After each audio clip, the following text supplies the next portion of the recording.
It's time for some really stupid news. This is news with up to 27% more stupidity goodness than the stupid news that's just the news.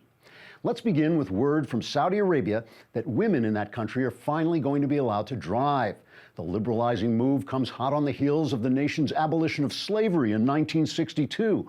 The royal decree placing women behind the wheel was issued in spite of one Muslim cleric's pronouncement that the ban on women drivers should remain intact because, and I'm not making this up, he really said it, women's brains shrink to a quarter the size whenever they go shopping.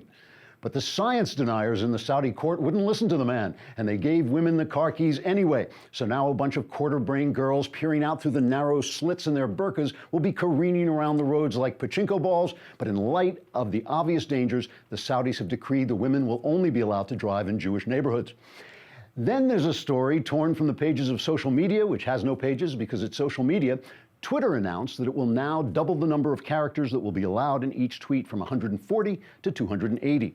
Twitter apparently felt that too many people were being forced to edit and organize their thoughts and develop a concise sense of humor, and that what social media really needed was more random bloviating and rambling hate speech. One big advantage to the change, of course, is that we'll finally get to hear from Donald Trump in depth. For instance, now that Trump can use more characters, we'll find out what he meant when he sent out a tweet that ended, "As for North Korea, I have decided that I am declaring war." Plus, we'll get to hear the end of the sentence that Hillary Clinton is really a little, who knows where he was going with that.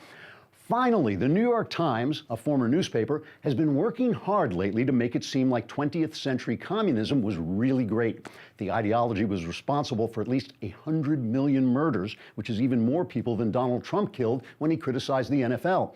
Nonetheless, the Times, which can't find anything good to say about Trump, keeps finding wonderful stuff to say about communism. They recently ran a story called "Why Women Had Better Sex Under Socialism," and another called "When Communism Inspired Americans." And this week, they unleashed the headline, "For all its flaws, the communist revolution taught Chinese women to dream big."